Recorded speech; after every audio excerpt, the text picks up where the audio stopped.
ஸ்னேகா பண்ண வேலைக்கு வந்து அமைச்சரோட ஒய்ஃப் என்ன பண்ணுறாங்க, ஸ்னேகாவை பலார்னு ஒரு அறை விடுறாங்க.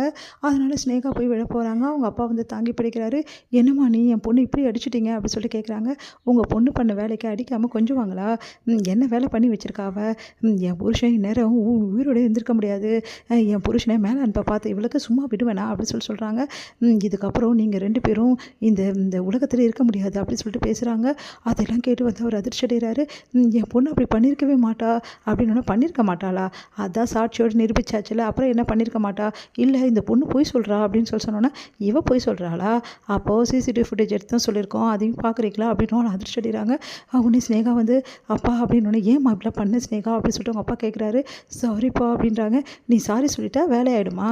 என் புருஷன் இந்த உலகத்தை விட்டு போயிட்டு திரும்பி வந்திருக்காரு, அந்த மாதிரி வந்து பண்ணி வச்சுட்டு நேராக எல்லா பழியும் தூக்கி அந்த பையன் மேலே போட்டிங்க. பாவம் அந்த தம்பி, அந்த தம்பியை நேரம் நாங்கள் ஏதாவது பண்ணியிருப்போம். ஆமாம்மா, இந்த உலகத்திலேயே அந்த இருந்திருக்க மாட்டார் சிவா டாக்டர். அவர் இப்படி நான் பண்ணதுக்கு உண்மையிலேயே மன்னிப்பு கேட்கணும் அப்படின்னு சொல்லிட்டு அவங்க பையன் வந்து வருத்தப்படுறாரு. "பார்த்தல என் பிள்ளைய மன்னிப்பு கேட்குற அளவுக்கு போயிட்டான். அந்த அளவு நீங்கள் இப்படி பண்ணி வச்சுருக்கீங்க. நீ எல்லாம் ஒரு பொண்ணா? உனக்கு அசிங்கமாக இல்லை இந்த தொழிலில் இருக்கிறதுக்கு. நீ எல்லாம் டாக்டராக இருக்கிறதுக்கு தகுதியே கிடையாது. இங்கே பாருங்கள், இவ இனிமேட்டு டாக்டராக இருக்கக்கூடாது" அப்படின்னு அவங்க ஒய்ஃப் சொல்கிறாங்க. "அது எப்படி டாக்டரை கண்டினியூ பண்ண முடியும்? அதுக்கு தான் நான் எல்லாமே ஏற்பாடெல்லாம் பண்ணிட்டேன். ஒன்றும் பிரச்சனை இல்லை. இதுக்கப்புறம் டாக்டர் தொழிலில் நீலாம் இருக்க முடியாது.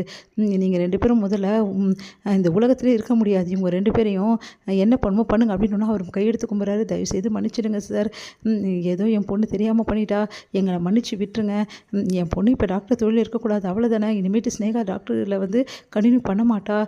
தயவுசெய்து வந்து எங்களை விட்டுருங்க, எங்களை மன்னிச்சிடுங்கன்னு" சொல்லிட்டு அவங்க அப்பா வந்து கையெடுத்து கும்பிட்றாரு. ஸ்னேகாவோட அப்பா, "எங்கே பாரியா, உனக்காக தான் நான் விடுறேன்.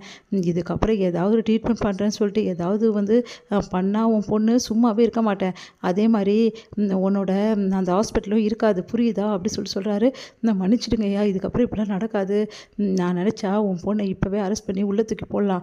போனால் போதுன்னு 2 பேருமே விடுறேன். இதுக்கப்புறம் வந்து உன் பொண்ணு வந்து சட்டப்படியாக என்ன நடவடிக்கை எடுக்குமோ உன் பொண்ணு மேலே அதை நான் எடுக்க தான் செய்வேன். அது ஒன்றும் பண்ண முடியாது உங்களால். இந்நேரம் எங்களுக்கு இந்த உண்மையெல்லாம் தெரியாமே போயிருக்கோம்" அப்படின்னா அப்படியே அதிர்ச்சியாக பார்க்குறாங்க. சிவாவோட ஒய்ஃப் வந்து எங்ககிட்ட எல்லா உண்மையும் சொல்லலைன்னா என்ன ஆகுறது? இதுக்கப்புறம் நாங்களும் சிவாவை ஏதாவது பண்ணலான்னு யோசிச்சிருப்போம். அதுக்கப்புறம் அவங்க ஃபேமிலியும் நாங்களும் வந்து பெரிய பிரச்சனையாக இருக்கும். ஆனால் அதெல்லாம் கூட கொஞ்சம் கூட யோசிக்காமல் அவங்க ஒய்ஃப் வந்து எல்லாத்தையும் காப்பாற்றிட்டா.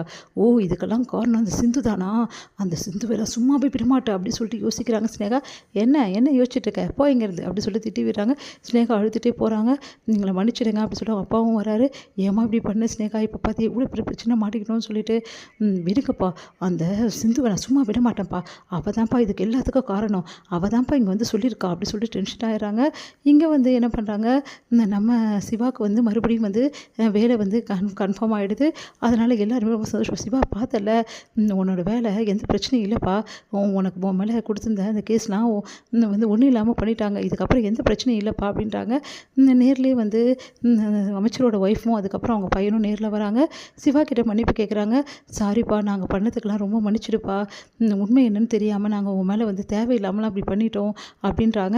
அதெல்லாம் கேட்டு வந்து அனுப்பூர்ணி வந்து நிம்மதி அடைகிறாங்க. "பாத்தியாப்பா சிவா, எப்படி பண்ணியிருக்கா சிந்துன்னு சொல்லிட்டு. சிந்து இருக்க வரைக்கும் உன்னை ஒன்றும் யாராலையும் பண்ண முடியாதுப்பா. சிந்து தான் இவங்ககிட்ட சொல்லி எல்லா உண்மையும் நிரூபிச்சிருக்கா. அதனால தான் உனக்கு இப்போ இவ்வளோ எல்லாம் நல்லது நடந்திருக்குப்பா" அப்படின்னு சொல்லிட்டு இருக்காங்க. மகா செம்மையாக டென்ஷனாக இருக்காங்க. "பாத்தியா மகா, இந்த ஸ்னேகா பண்ண வேலையை என்னமோ ஸ்னேகான்னு சொல்லிட்டு தலைமையில தூக்கி வச்சு அண்ணியே, இப்போது உன் பையனுக்கு எவ்வளோ பெரிய துரோகத்தை பண்ணியிருக்கா பார்த்தல. பாவம் நம்ம பையன் எவ்வளோ கஷ்டப்பட்டுருக்கான் பாரு" அப்படின்னு ஒன்று யோசிக்கிறாங்க மகா.